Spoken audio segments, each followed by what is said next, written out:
शुक्रिया जनाब स्पीकर। बिस्मिल्लाहिर्रहमानिर्रहीम। इय्याका नअबुदु व इय्याका नस्तईन। मैं आज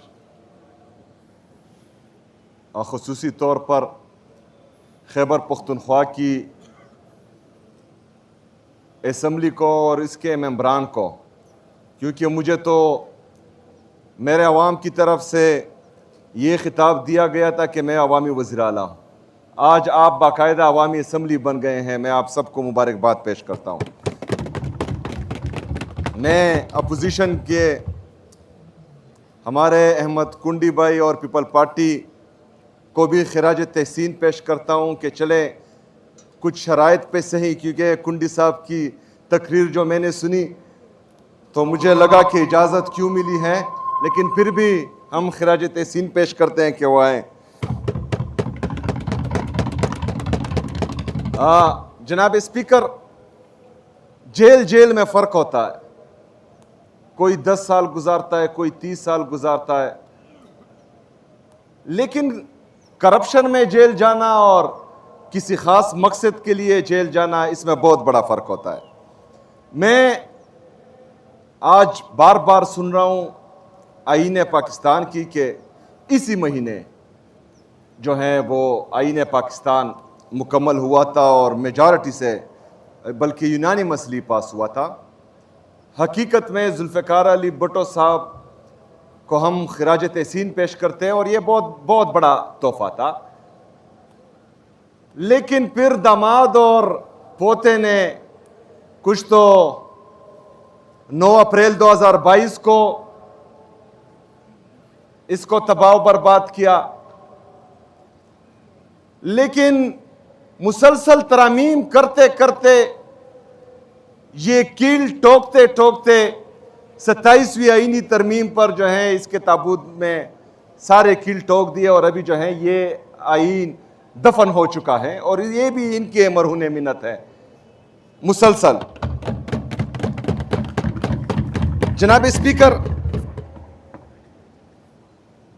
आज खुसूसी तौर पर मैं ये अवामी असम्बली इसलिए लगाना चाह रहा था ताकि दुनिया को हम दिखा सकें कि आज कुंडी साहब, क्योंकि ये हमेशा इस तरह बातें नहीं करते, ये बहुत अच्छी बातें करते हैं, लेकिन आज यहां आए तो कुछ बातें जो हैं किसी और की है। मैं बताना चाहता हूं, मैं पूरी दुनिया को ये दिखाना चाहता हूं और मैं दिखाता भी आ रहा हूं 5 महीने से कि जब मेरा नाम आया, आप सब ने देखा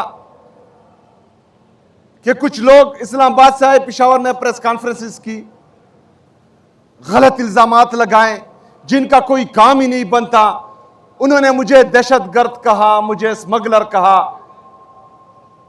ये मेरी तौहीन नहीं थी, ये आप सब की तौहीन थी, ये पूरी असम्बली की तौहीन थी, ये हर मुंतखब नुमाइंदे की तौहीन थी। लेकिन हमने बर्दाश्त किया, हमने रिएक्ट नहीं किया, हमने गैर आईनी गैर कानूनी काम नहीं किया। उसके बावजूद भी हम आईन और कानून को फॉलो करते रहे। मैं जमहूरी था, जमहूरी हूं और जमहूरी रहूंगा। इसलिए मैंने बाकायदा जिनको आज ये क्रेडिट दे रहे हैं उनको बाकायदा टेलीफोन पर बताया कि ये मेरा हक है कि मैं अपने लीडर से मिलूं, अपने कायद से मिलूं, जनाब इमरान अहमद खान नियाजी साहब से मिलूं। उन्होंने कहा पूछ कर बताता हूं। मैंने कहा पूछें फिर बताएं, लेकिन नहीं बताया, मैं नहीं मिल पाया। फिर मैंने लेटर्स लिखे, नेशनल असेंबली को लेटर लिखे, वजीर आजम को लेटर लिखे, पंजाब की गवर्नमेंट को लेटर लिखे, chief justice Islamabad high court को लेटर लिखे, चीफ जस्टिस सुप्रीम कोर्ट को लेटर्स लिखे। फिर गया, मैंने पिटीशन दायर की। फिर 3 जजेस ने ऑर्डर दिए कि मैं अपने लीडर, अपने कायद जनाब इमरान खान साहब से मिलूं। एक जेल के सुपरडेंट ने, मतलब ये जिस आईन की बात कर रहे हैं, तो 27वीं आईनी तरमीम के जरिए इतना मफलूज कर दिया इन अदालतों को कि 3 जजेस के ऑर्डर जो हैं एक जेल का सुपरडेंट नहीं मान रहा। एक जेल के सुपरडेंट की क्या हैसियत है? लेकिन 3 जजेस के स्पीकर साहब वो ऑर्डर्स नहीं मान रहा। ये किसके मरहूने मिन्नत है?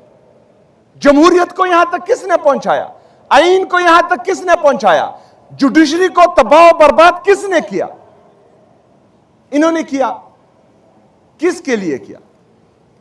हमने तो सारी उम्र अपोजिशन में नहीं रहना, हमने तो सारी उम्र जो है इस तरह नहीं रहना। कल आपकी बारी होगी, आप जो है वफाक में अपोजिशन में होंगे, किसी और क्या नंबर होगा। तो इससे तो जमहूरियत को नुकसान पहुंचाए। हम होंगे या नहीं होंगे, आप होंगे या नहीं होंगे, किसी और ने आना है, किसी और ने मुंतखब होकर इस असेंबली का हिस्सा बनना है, उसके साथ भी यही हाल होगा। जनाब स्पीकर, इमरान खान साहब और उनकी अहलिया बुशरा बीबी साहिबा, इनको शदीद तकलीफ है, उनकी सेहत का इशू है। इमरान खान साहब 1000 से ज्यादा दिन गुजार चुके हैं जेल में, एक दिन भी उन्होंने जो है अपनी सेहत की शिकायत नहीं की, एक दिन के लिए भी उन्होंने बहाना नहीं बनाया। इस वक्त भी वो शदीद तकलीफ में है, उसके बावजूद भी वो बहाना नहीं बना रहे अस्पताल जाने का। उनकी अहलिया बुशरा बीबी साहिबा, जो एक बाहया और गैर सियासी खातून है, वो गैर जरूरी ना प्रेस कॉन्फ्रेंसेस करती हैं, ना सियासी एक्टिविटीज करती हैं, लेकिन उनके सेहत का इशू है, गैर कानूनी नाहक कैद किया हुआ है उनको, ना ही उनकी फैमिली को उनसे मिलने दिया जा रहा है। और जब सेहत का इशू आया, आंख का इशू आया, बदकिस्मती से इमरान खान साहब की भी राइट आई में दाएं आंख में मसला है, बुशरा बीबी साहिबा की भी दाएं आंख में मसला है। तो ये एक सोचे समझे मंसूबे के तहत हो रहा है। स्पीकर साहब, ये मेरे लीडर में रखा है, जनाब इमरान खान साहब को कमजोर करने की कोशिश की जा रही है। उसके लिए एक औरत का इस्तेमाल किया जा रहा है, उस पर ये चुप है, कुछ नहीं बोलते। हम क्या मांग रहे हैं? हम मांग रहे हैं कि इमरान खान साहब और उनकी अहलिया बुशरा बीबी साहिबा का इलाज हो, उनके जाती डॉक्टर्स की निगरानी में, उनकी फैमिली की मौजूदगी में और एक अच्छे अस्पताल में।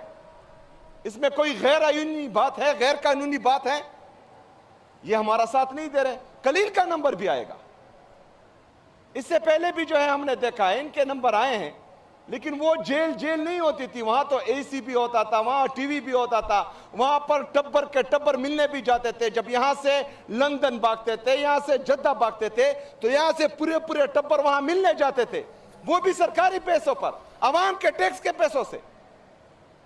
लेकिन हमें नहीं मिलने दिया जा रहा, ना उनकी फैमिली को, जो जेल मैनुअल के मुताबिक है। तो जनाब स्पीकर, इंतशारी कहे चले, आदत होगी या मजबूरी होगी, लेकिन जब तमाम आईनी और कानूनी रास्ते हमने अपनाए और हमें रास्ता नहीं दिया जा रहा, हमें मुसलसल बंद गली में घसीटा जा रहा है, हमारे लिए सारे कानूनी और आईनी रास्ते बंद कर दिए जाएंगे, तो हम फिर क्या करेंगे? एहतजाज नहीं करेंगे? मुझे बताएं स्पीकर साहब, ये मुझे लाकर दिखाए कि 26 साल में इमरान खान साहब ने कौन सा गैर आईनी गैर कानूनी काम किया है? 126 दिन का धरना हुआ है, हमने एक गमला भी नहीं तोड़ा। 3 साल से मुसलसल हम मुजाहमती सियासत कर रहे हैं, अपने ऊपर जुल्म जबरदस्तियत का रोना रो रहे हैं, लेकिन उसके बावजूद भी हमने ना बंदूक उठाई है, ना डंडा उठाया है, ना कोई गैर आईनी काम किया है। लेकिन जब इतने जुल्म जबरदस्तियत के बावजूद भी जब पाकिस्तान की बात आई, ये स्पीकर साहब इंतहाई जरूरी है। 9 अप्रैल की बात भी मैं करूंगा, लेकिन उससे पहले कुंडी साहब, मैं 2-3 मीटिंग्स की बात करता हूं। पाकिस्तान के लिए, पाकिस्तान हम सब का है, मुश्तरका है। कोई आज इख्तिदार में होगा, कोई नहीं होगा, कोई आज ओहदे पर फायज है, कल नहीं होगा। लेकिन जब क्राइसिस आए, जनाब स्पीकर, मैं अपना पॉलिटिकल कैपिटल एट स्टेक करके जो है वफाकी हुकूमत की मीटिंग्स में गया, और वहां पर मैंने बोला, इनका प्रेसिडेंट भी मौजूद था, इनका जाली वज़ीर आज़म भी मौजूद था, बाकी लोग भी मौजूद थे। मैंने वहां पर यह कहा कि आज मैं अपना पॉलिटिकल कैपिटल एट स्टेक करके आपकी इस मीटिंग में आया हूं, लेकिन मैं ये भी उम्मीद करता हूं कि आज मैं पाकिस्तान के लिए यहां बैठा हूं, कल को आप पॉलिटिकल डिस्क्रिमिनेशन खत्म करेंगे, आप हमारे वर्कर के साथ ज्यादती नहीं करेंगे, आप हमारे लोगों पर जो है लाठीचार्ज और ये बाकी चीजें नहीं करेंगे। लेकिन स्पीकर साहब, उसके अगले ही दिन इमरान खान से आपकी बहनों पर लाठीचार्ज भी किया गया और आंसू शेल भी फेंके गए। जनाब स्पीकर, हमने 9 अप्रैल का जलसा पाकिस्तान के लिए, क्योंकि पाकिस्तान की पजीराई हो रही थी। 24 साल बाद 2002 में इमरान खान साहब कहता था कि गिव पीस अ चांस। 2002 से लेकर आज तक इमरान खान साहब कहता था कि मिलिट्री ऑपरेशन किसी मसले का हल नहीं है, हमेशा टॉक्स करें, डायलॉग्स करें।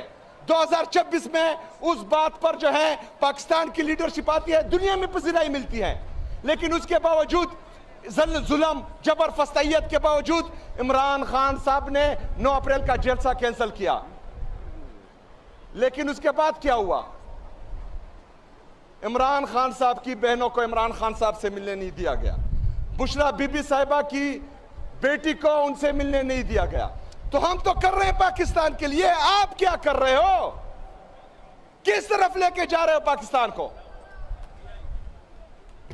हम कहां जाएंगे? फिर एहतजाज नहीं करेंगे तो क्या करेंगे? और यही एहतजाज, पुरअमन एहतजाज, मेरा ईन मेरा कानून मुझे इजाजत देता है, मैं करूंगा, मैं निकलूंगा। जब आपका यह रवैया होगा, आपको पाकिस्तान की फिक्र ही नहीं होगी। आप एक सियासी पार्टी को, जो पाकिस्तान की सबसे बड़ी सियासी पार्टी है, उसको मुसलसल दीवार से लगाओगे तो हमारे पास कौन सा ऑप्शन रहता है? आप हमें दूसरे दर्जे का शहरी समझोगे, हमारे पास कौन सा रास्ता रहता है? वो पुरअमन रास्ता इंशाअल्लाह ताला हम अपनाएंगे और जरूर अपनाएंगे। शुक्रिया।